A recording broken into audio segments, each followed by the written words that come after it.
สิพาไปเที่ยวตาดเนื่องเนาะตอนนี้กำลังสิลงไปนี่เป็นบันไดเนาะบันไดกันหลายขันเนาะเพื่อสิหออันนั้นก็รอดว่านี่โอ้ย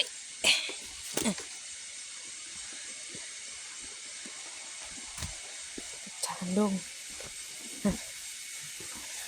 คนก็เที่ยวขึ้นเที่ยวลงกันหลายเนาะเมื่อยบ่ายตอนขึ้นเมื่อยตอนลงมาตอนขึ้นบ่อยแล้ว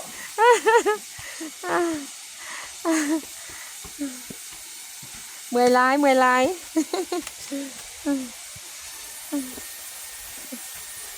ขึ้นมาเป็นกับเมื่อยแห้งเนาะป้าจ้ะทางลงอึดเป็นคันไดเนาะลงแต่ละขันนี่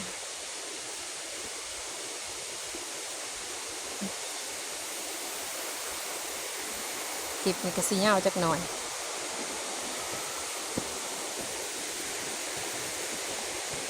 พี่น้องได้ยินเสียงยังวะพี่น้องบรรยากาศทางน้องก็สิมีกอหน่อไม้ใดเนาะนี่เนาะกอหน่อไม้ใดนี่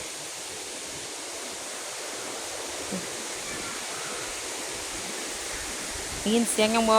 นี่ก็เสียงนำโตนพุ่นนะ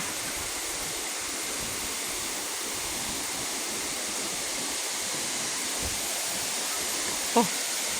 งามบ่พี่น้องงามบ่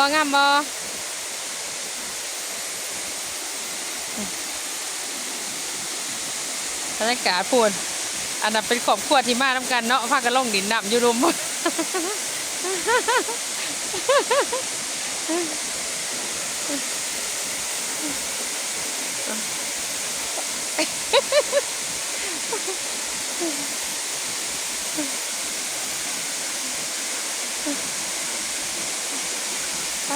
งามค่ะพี่น้องเอ้ยจะมางามเถอะ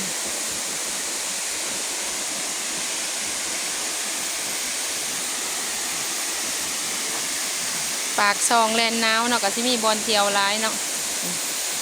บรรยากาศมันก็เป็นบอลส้มวิวเนาะจุดส้มวิวนะสวยงามลงไปหัน